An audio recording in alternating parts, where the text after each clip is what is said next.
Good morning, everyone. Good morning, good morning, good morning. Come on in here. My name is Deborah Smith, and my Build Your Best Life.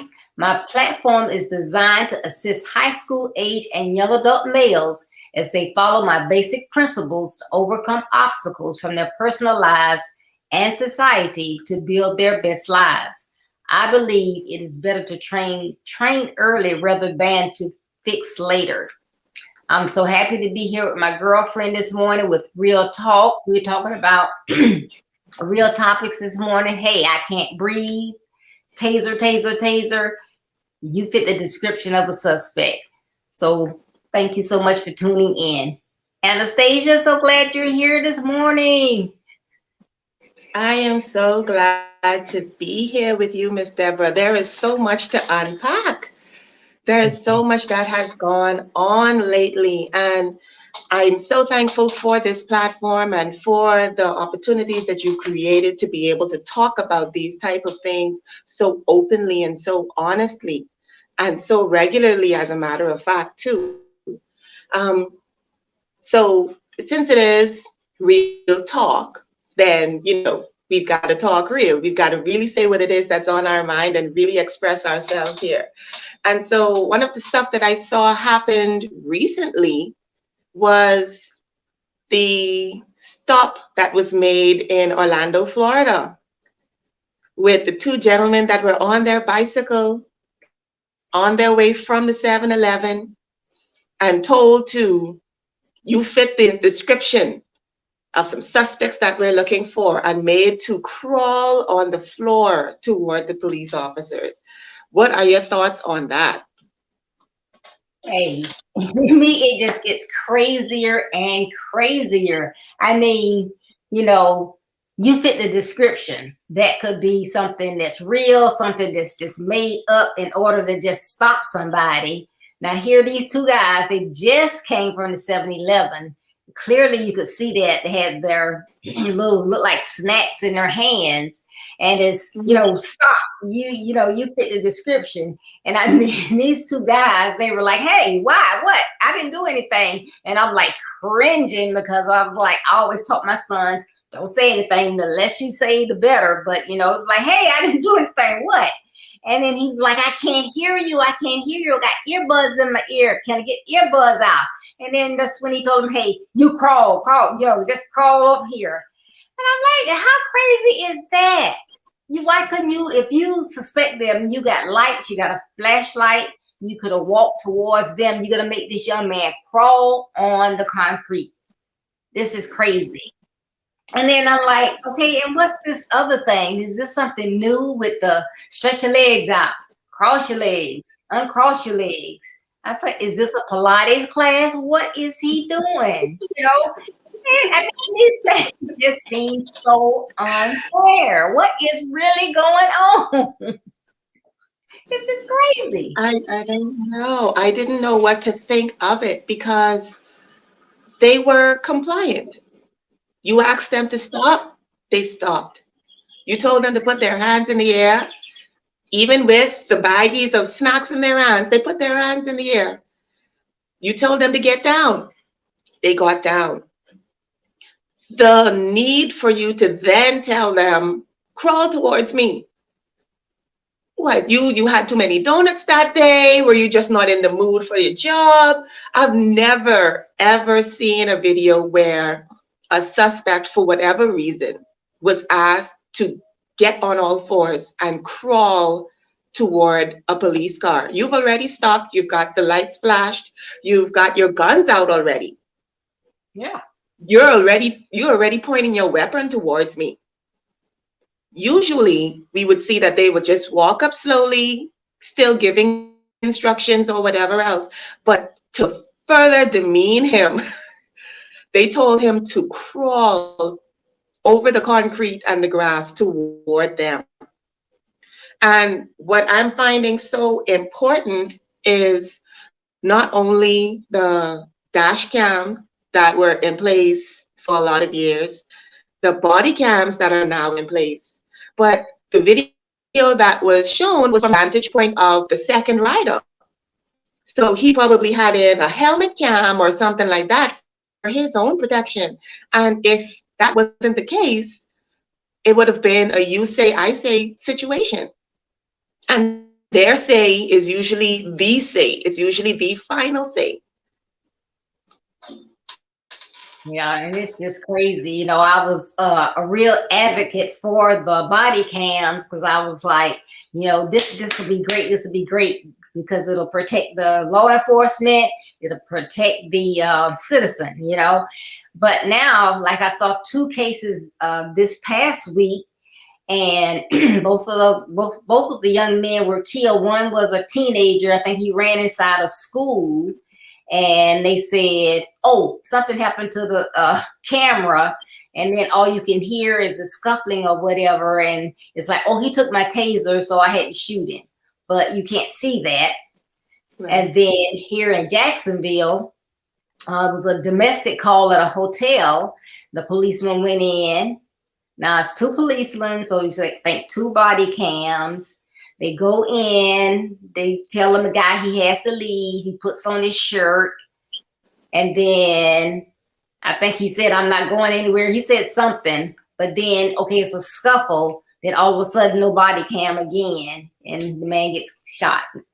So what's really going on?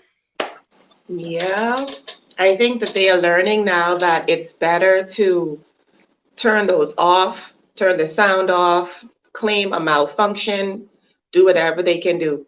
Because, like you said, the purpose of it was really for their protection, as in the police's protection, and as well as the person that they are approaching. It's supposed to give insight and clarity to the entire situation without any bias, because the videotape can say, "Oh, okay, then I want to give just the perspective of the police officer or just the perspective of the person that they're approaching." It's completely unbiased. It will just show what it is and what has happened. But it's become such a tool to show the actual dysfunctions and the many, many discrepancies that have been going on within the police department, that I think that they are trying to figure ways to manipulate those footage so that it won't be able to tell a story either way. Even if their intention is not to shoot someone, they would rather tamper with the possibility of something being recorded just so that they wouldn't have anything on them. And I think that's a real disgrace. I don't think that they should be able to just switch it off or turn off the sound or anything like that. It's supposed to be about transparency. And so it's supposed to always be going. Whether they are going and getting some coffee from Starbucks, that should be recorded. Everybody should know at what time they went into the Starbucks, and if they ordered a macchiato, and if they got extra caramel or whatever. All of it should be full disclosure. Yeah. And sometimes I guess that will help with some of those conversations. What kind of conversations are being held? Hey, it's time for us to go out and get somebody, or what's going on? Because it can get really, really scary, as we can see in the news. It's just getting. I would think it would get better, but it seems to be getting worse. It seems too. I saw a video the other day, a few weeks ago, of a teacher that was talking about their students to another teacher. And they were referencing and saying, "Oh, that's just how they are. And, they don't want to do the work, and they don't do this and they don't do that," referencing the Black students in her class. Wow. And it was recorded and it was released. And of course, the apologies came after and everything like that. But it is an honest reflection of what your thought process actually is and how you really think about these people and what you really feel about them. And so, like I said, I believe it should be full disclosure. And if it's found that that is your mindset and that is what you really think, then, there are further actions that need to be taken. Now, I'm not all about dismissal, but sometimes therapy is needed. Sometimes work through is needed to change a person's mindset. You know, Coach Ricardo, that's it right now, effective living, because you have to figure how you are going to change your own mindset in order to get through the situations that you're facing now. We've all got a new world ahead of us. And so if it's a whole reset that they would need, then we need to do that. But I see another situation came out of the US recently with Dante Wright on April 11th. Wow. Taser, taser, taser. But it wasn't a taser. No, it was not. And I mean, that was really, really a sad situation. Yes, he had outstanding warrants, but that, that you had stopped him, why he decided to get back in the car, I don't know. But, and then, everybody, I guess, people like me that don't know a lot about law enforcement was wondering, like, okay, so why was she yelling like that? But since that happened, they've had a lot of experts on TV explaining, and they said that when they have training at the academy, they spend a lot of time with the taser training, and that is something that is supposed to be done, I guess, across, I won't say across the world, but I know across the United States, that when you get ready to pull your taser, you're supposed to say it 3 times, taser, taser, taser. However, what I found out that was really interesting is the way the layout is on the belt. And so the gun is on with your predominant side. So if you're right-handed, then your main weapon is on your right side. And then your taser would be on the opposite side. So I'm thinking, oh, they're both on the same side, so she got them mixed up, but they're actually on opposite sides. So whether you're right-handed or left-handed, your gun's going to be on your hand, your hand that you normally use, your predominant hand. And then you have to cross over to get the taser. So if you were going for your taser, you would have had to cross over. Also, they interviewed like gun shop owners or whatever, and the guy that does the training as well said it, that the weight is so much different, that the taser is really much lighter than your weapon. So did she intend to do it? They said, I don't think she intentionally did it, but nobody can understand how she could make a mistake like that. And the thought that came to me was, it's just like anything else. Any job you have, sometimes things don't go right at the house. You may get ready to go to work and just say your son has a meltdown. Yeah. And you're trying to deal with that, and you really need to be there with him. So do you just say, oh, I have to go to school, so we'll talk about it when you get home, and then you go? But while you're there, your mind is on your son. Your mind is not on your students. I mean, you're teaching, but your mind is really it keeps going back to something your son said or whatever. So I don't care what job you have, sometimes you have to take those mental health days. So I don't know what went on with her before she got to work. So, maybe something was going on. She had a fight with her husband, or, something was going on. Maybe I'm just trying to think, what could have happened to make such a big mistake. Then that would have been a day to take that mental health day and stay home. When you're in a job like that, if you're not 100, you don't need to be there, because you have to be focused, on your toes, because when they say you are essential worker, you are essential, life or death. And I know at the end of the day, you got to protect yourself. So again, you need to be 100. So that was just, that one went right there. I think that just took the whole kick and caboodle right there, because that was crazy. What was she doing? Yeah, I don't understand it either. I saw that they even referenced the look of a gun as opposed to a taser, because the taser is that fluorescent bright yellow.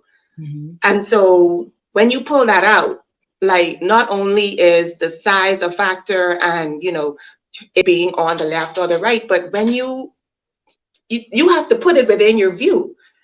You are pointing that out toward the person, and you didn't see it. I don't understand it. But what we also don't understand and won't understand is the perspective of Dante.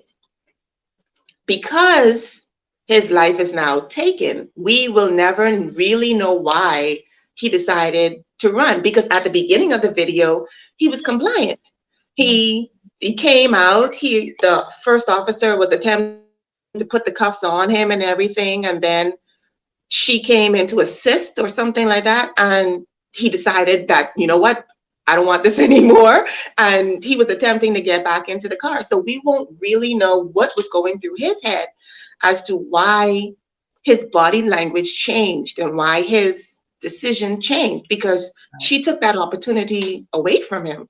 Yes. And there was also a situation where, I'm not sure if you saw it, where the young lady was shot while she was in a scuffle with another young lady. And the police officers arrived, and they were trying to assess the situation before they could even ask any questions or anything. The two young women come running out of the yard toward them.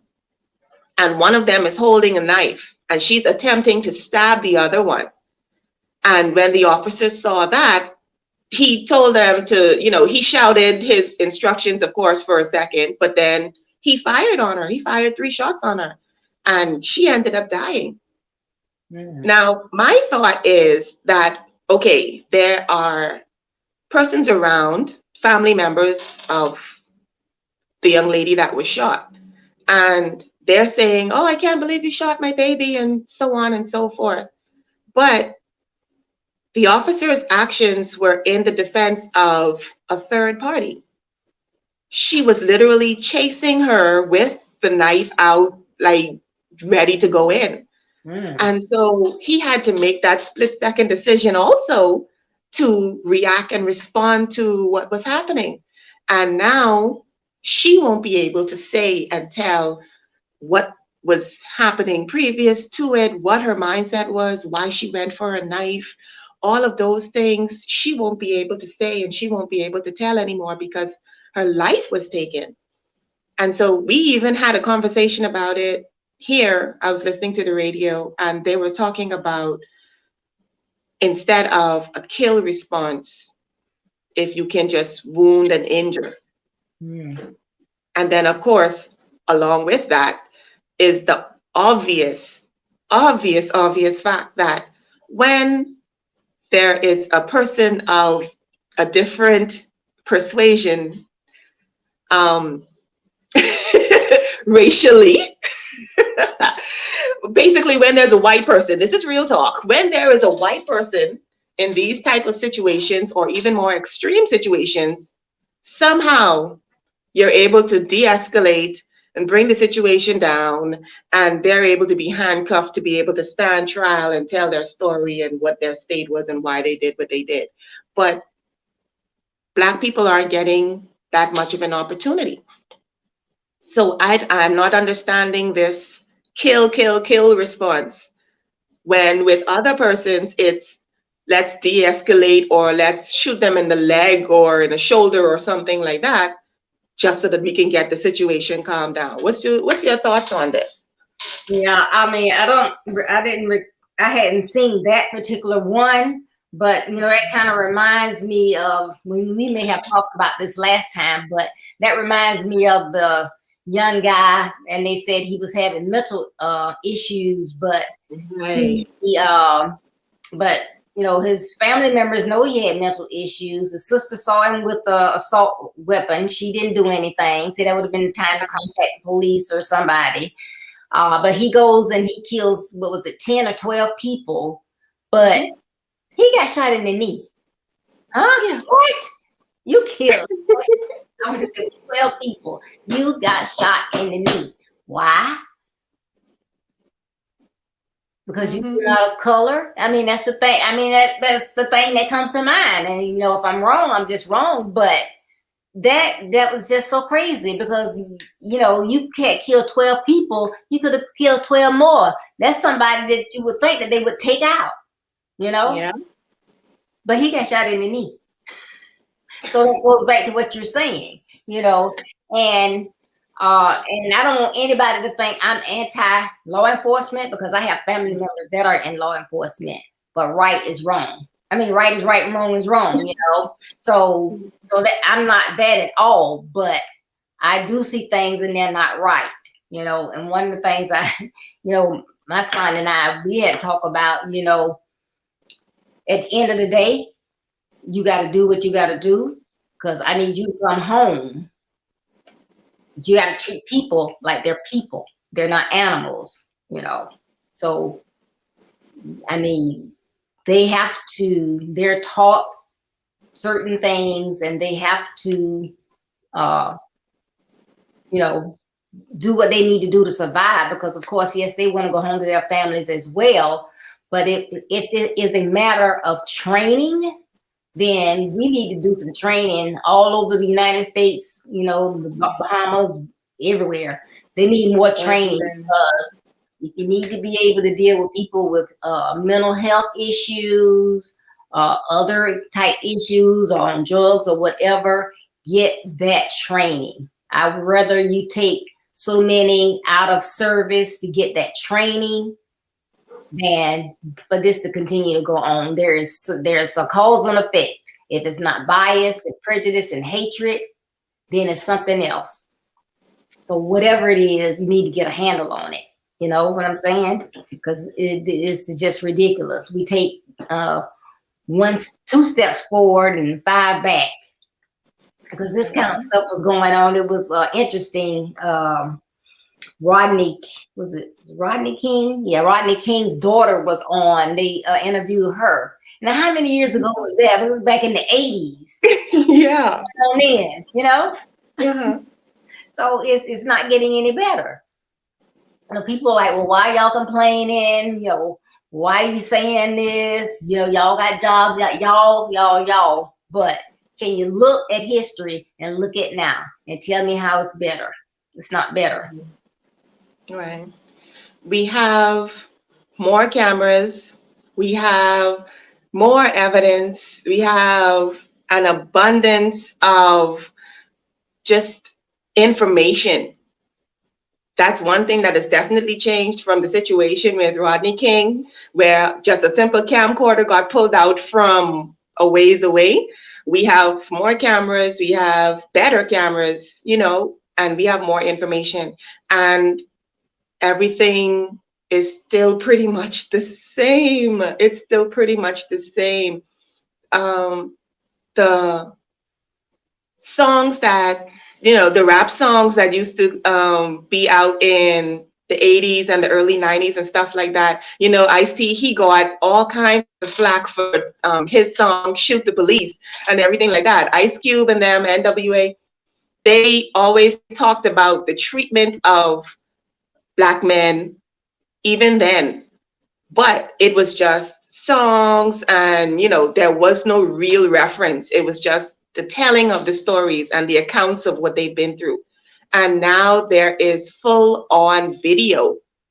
And yet, the entire world still has to hold its breath to see if Derek Chauvin was going to be found guilty. No. I find it amazing. It's amazing. The world held its breath, just waiting on that deliberation to end to see how that would turn out. Yes. It was just, amazing because, a lot of times if there's something on TV, I want to see it, like, well, why is that on blah, blah, but it was like, well, this was fine. If I had to wait longer than the 30 minutes for the verdict, I'm sitting there waiting. Okay. Because, you're like on pins and needles, you know what it should be, but you just never know. You just never know. Yeah, so I was just like, and I didn't understand kind of like why the 3 different counts, and I was kind of looking at them. It says like 2nd-degree unintentional murder, and it was saying that because like that had to do with the whole thing of him dying from the lack of oxygen. Mhm. And to prove this count, prosecutors had to show that Chauvin killed Floyd while committing or trying to commit a felony. In this Mhm. case, third-degree assault. Okay, because of the counterfeit bill. So that was that one. Guilty, yes. Still holding your breath. Okay, what's the next one? Third-degree murder. Says jurors had to find Chauvin caused Floyd's death through an action that was eminently dangerous and carried out with reckless disregard for and conscious indifference for the loss of life. I mean, if he hadn't got guilty on that one, now I know it would have been something because I mean, you just sitting there like, okay, got my hands in my pocket, all right, got my knee on this neck, yeah, I'm good. Mhm. And what? And what? It's nothing y'all can do. And he down there begging and crying and calling for his mom. And it's not even, here. And you just sitting there like a bump on a log, like it didn't even matter. No expression, whatever. No. That had to be guilty. And then the last one, second-degree manslaughter. Prosecutors had to show that Chauvin caused Floyd's death through culpable negligence that created an unreasonable risk and that he consciously took the chance of causing severe injury or death. Yes, Mhm. guilty.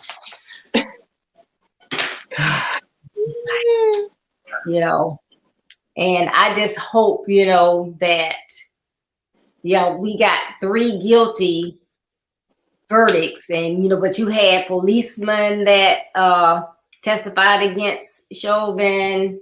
You had the cameras, more than one view site. You had expert testimony.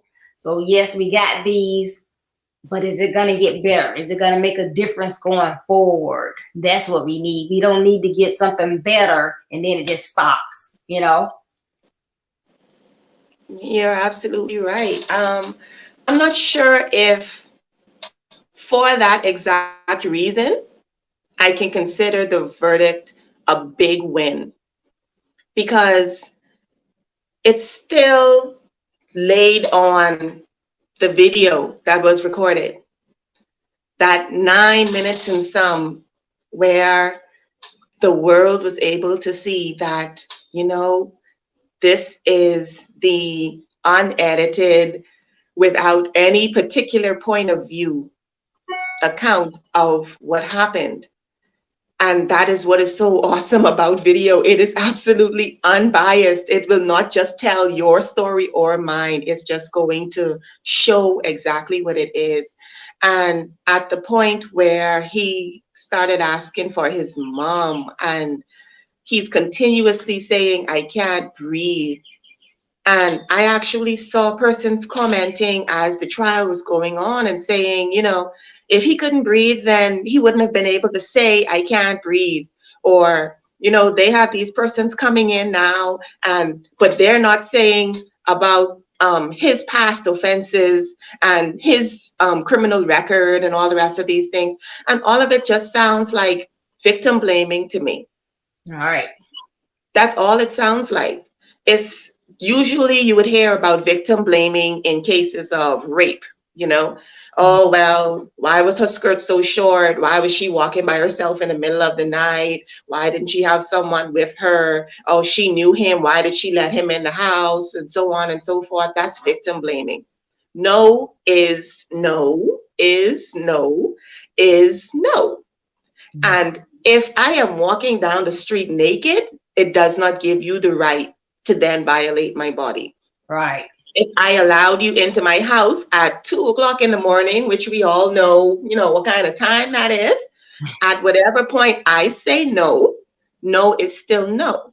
Yes. And so for you to then say, oh, well, you shouldn't have done this, you shouldn't have done that, why were you wearing this, why were you wearing that? You're blaming me instead of saying, why did he go against my wishes? Why did he not respect my body? Why did he not respect my decision? We are training young women to be overly conscious and so overly aware of themselves and careful of the possibility of what a man may do to them.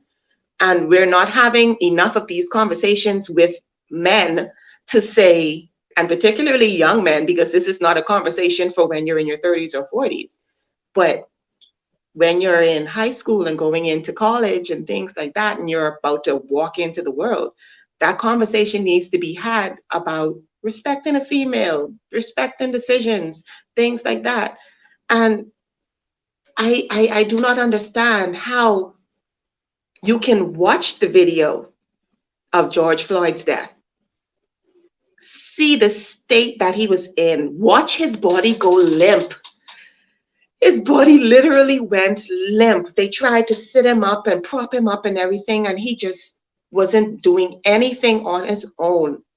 And then still, you want to say, oh, but they're not talking about when he used to do this and he used to do that and the people that he's hurt in his life. And that's irrelevant to the case at hand. Right. It's absolutely irrelevant to the case at hand. In this moment and at this time, the actions of Derek Chauvin resulted in the death of George Floyd. That's the beginning of the story and that's the end of it. And so for us to even now, 2021, still not be sure of what the verdict was going to be and how it would have turned out. And to be honest with you, when I saw his face, I don't think he thought that he was going to get guilty on all charges. No. He's sitting there looking like, really? Like, if you look over at the jurors, like, huh, really? But it was like, still like, oh, well, you know. Yeah. I mean, I just didn't see any remorse. I really didn't. I know the No, mask is there, but I mean, I could see your eyes. I just didn't see any remorse at all. I'm hoping that it's just a delayed reaction because, like you know, I know a good amount of officers and, you know, family members and things, and they go through a lot. They really, really go through a lot, which is why with Kim Porter and the Daunte Wright situation, I actually understand her closing up in her house and not coming out and really not wanting to say anything or wanting to agitate the situation any further. I understand it because they really go through a lot as officers. They see a lot. And we don't know what, like you said, her mindset was before she approached that situation. You know, she may have just gotten a call from her kid's school and said that they're acting up and being a fool. And, you know, she just really was not at a place where she should have been in that situation to begin with. All right. And, you know, we won't know that. We really won't know that. At this point, we don't know that. But the trauma that's involved with being an officer and being a first responder where you're the one that sees the victim of domestic abuse, you're the one that sees the house fire, and you know, you get to walk through those scenes. You're the first one to see when there's been a shootout on the corner and there's some bodies laid around and everything. It's traumatic. It's absolutely traumatic, and it can really play with your mind. And so I'm hoping that he just has a delayed response to the verdict and how the whole situation is going, and he's really just not that cold. I would hope that there's still a little warmth in the heartbeat and, you know, a little flicker of light somewhere inside of him. I'm hoping, but they do go through a lot, and we do have to respect that. You know, it's not easy. Every stop, they could have just stopped you for, and I've seen videos like that where the dash cam footage would show that they stopped you for a broken tail light, but you know that you have narcotics in the car, you on your third strike, or you know that you are on parole or something, and you just made up in your mind you're not going back again, and you start to fire. Like, any day could be their last on the job. Right. And to live on edge like that, I can't imagine that being easy. I really can't. But like you said, if you need to take a mental health day, do that. If you need to do counseling, do that. If you need to find a new job, do that. Because it's such an important task that they've been given every day, day in, day out, through the wee hours of the morning. It's an important task that they've been given. And you have to be able to step back from it and evaluate yourself and say, okay, like I even tell the teachers that I work with, at whatever point it is that you no longer want to do this job, you no longer feel like this is the place you want to be and this is what you want to be doing, then let it go and move on. All right. Because I'm in education and the kids, they feed off of your energy. Mhm. And so if you're dragging in there every day and you know very well you had to convince yourself to get out of bed and convince yourself to come there and you're just going through the motions and things like that, they're not getting 100% of you because you're not giving 100% of you. And so when you get to that point where you're at, I mean, you may be able to function at about 95, 92, something like that as an officer, but anything beneath that, you've got to be able to step back and say, okay, this may not be what I need to be doing anymore. The job is too important. All right. And that's officers, educators, army men, doctors, nurses, essential workers. Even though, teachers weren't exactly considered to be very essential at the time, but we're all essential workers. Those positions are very essential. And so at whatever point you don't find joy in it anymore, then you've got to let it go. It's hard, but you got to. Yes, you So have. do you have any tips for us as we, or for our young men? Not exactly us, but for our young men out there who may catch this stream live or who may have it played back for them one day to say, this is what was happening and this is another perspective on it. Do you have any tips for them to get through these type of situations?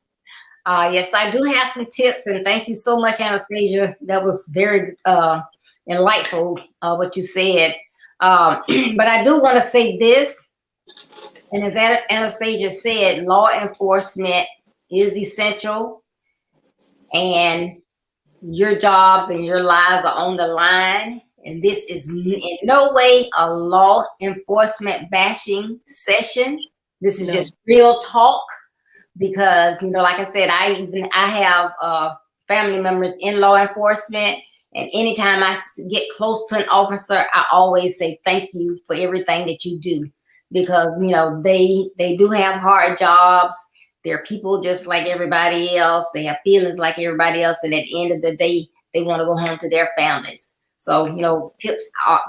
My hat is off to all law enforcement officers. Thank you for what you do. But your buddies that not doing what they supposed to do, and they're just doing things out of hate or whatever, you need to talk to them. But this is for my young men, and these are tips, and some of these you may say they're outdated, but these are the tips that I gave my sons, and they came home safe to me, and I appreciated it each and every time. But you can't always say things are just not well, it's not fair, so I'm just going to do what I'm going to do. You need to weigh the pros and cons. So a lot of what I'm going to say is not fair. However, do you want to go home safely to your mom and dad or your wife? Or do you want to leave yourself out there that something could happen to you? I think it's more important to want to go home. So a lot of things are not fair. One thing, and I do believe this to be true, be respectful to anybody with authority. Excuse me. That is educators, pastors, your professors, law enforcement, fire personnel, anybody that has an authoritative position. Be respectful. You may not like what they do. You may not like them. But at the end of the day, they're there to do a job. and they should be doing what they're supposed to be doing. And you're not going to always like what they do. If you are a minor and you feel like somebody is absolutely being unfair to you or not treating you correctly, you still need to be respectful. Go home and tell your parents. Let your parents handle it. But you be respectful so that nobody can harm you and say that you just, went bonkers. Something that you caused a problem. Another thing I used to tell my sons, I know you may have multiple friends, but please do not have a car full of guys riding around. One friend, if y'all going to the mall or the movies or somewhere, maybe two. So no more than three in the car. Because believe me, that's just a red flag. Oh, there's a bunch of thugs riding around. They up to no good. I'm going to stop them. We as moms are, not necessarily moms, we know better than that. We know just because it could be 10 people piled up in a car. People used to have to do that back in the day. You only had one car and you had 7 or 8 kids. But that's the way we are perceived, people of color. If there's a bunch of us, we're up to no good. So don't don't do that. Keep your license with you at all times. First of all, if you don't have license, don't be out there driving. But keep your license in your wallet. I know a lot of you young men don't keep wallets in your pockets anymore, but wherever you're going to place it, don't put it under the seat. Put it either in your glove box or in your console. Your insurance papers, your registration, might be your parents' car, but your parents should also make sure that those documents are on top, whether they're in the glove box or your console. Those things are on top. You have to dig for anything or say you don't know where they are. Don't say anything. Let's say ask you a question. And this is one of those times when you're not trying to have a dialogue. Yes, no answers. So when they come up to your car, they can see both of your hands. When they say, do you know why I stopped you? Nope. Well, I know a lot of parents don't do this, but I taught my kids to say sir and ma'am, but no, sir, or either no, I don't know why you stopped me. They'll tell you, oh, you were going 60 miles an hour and 40-mile-an-hour zone. Oh, I wasn't aware. I didn't think I was going that fast. That's all you need to say. License. Tell them, you looking at them, looking in their eyes. Don't be looking down like you're scared or looking out the window. Look at them. My license is in my back pocket. My license is in the glove box, in the console. Tell them where they are. May I get them? If they say no, then you just sit there. They say yes, you reach for them and you get just that and give it to them.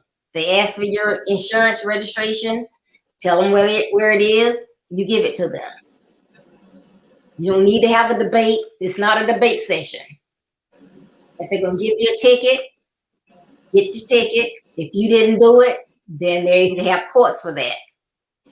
If they say they're going to search, they have the right to search you. You don't say, oh, no, you're not going to search my vehicle. You don't have the right. I prefer you don't search my vehicle. That's all you got to say. And I read this because I didn't know this. I just thought whatever they want to do, you have to allow them to do it. But it's a way for you to do it. So those are some kinds of the tips that I can give you. I could go on and on and on, but I know you don't have all day. But at the end of the day, you want to be safe. And again, don't think, well, I don't think that's fair that I have to do that. Just think, this policeman or this law enforcement person can do something to me and nobody would ever know. I'm going to be respectful and do what I need to do because I want to go home. I don't want to be having my funeral next week, a GoFundMe account. I want to go home. So be respectful. You have any tips, Anastasia? I think that my only tip would be to record. That would be my tip. I've found that even though it's like I said, we have more information, we have more video, we have more evidence of the brutality and the treatment and the courses of action that are being taken. And yet there's still injustice. It's still unfair. It's still a biased system. When you put something in my face and I can't ignore it, you put it in my face to the point where I cannot ignore it. I cannot bypass it. Video has no bias. Audio has no bias. What I've done, I have a Samsung smartwatch.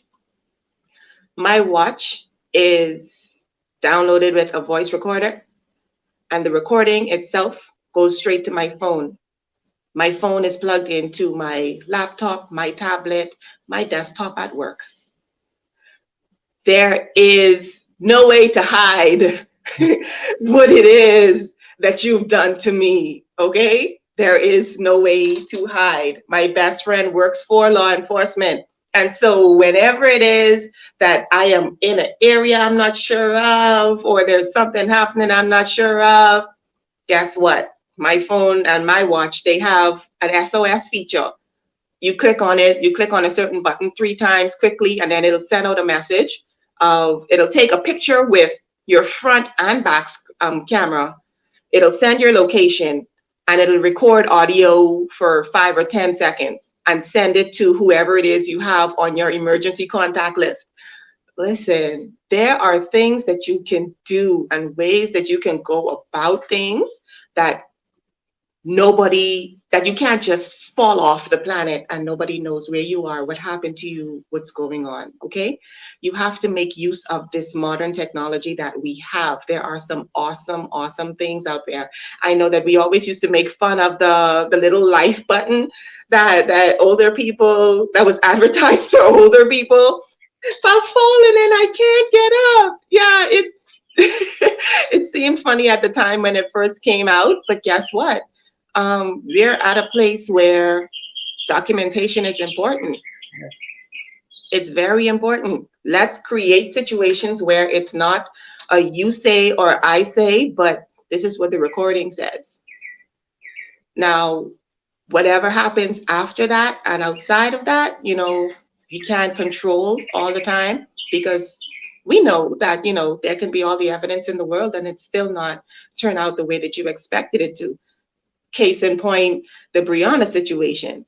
You could really think that based on the evidence and all of this that's piled up, it will go a certain way, and it doesn't. But that doesn't stop you from doing your due diligence. Do not allow for there to be any excuses. Don't give room to wiggle and move and stuff like that. As long as you try to keep things on the up and up, on the straightforward, and take the tips that Miss Deborah said. Be respectful. Approach the situation in a certain manner, and maybe the response that you get back is going to be different from what it could have been. My advice, record everything. If you don't need it, then you can just delete it. Simple as that. But it's best to have it. That's an awesome tip. Thank you, Anastasia. Hey, I got to check that out.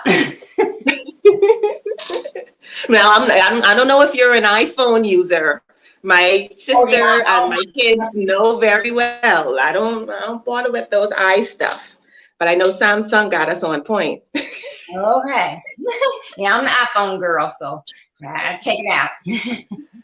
I don't know. You're gonna have to talk to Coach Ricardo to see what it is that y'all people do. But I don't know. I don't know. All right. But now this was some very good real talk today. So guess what?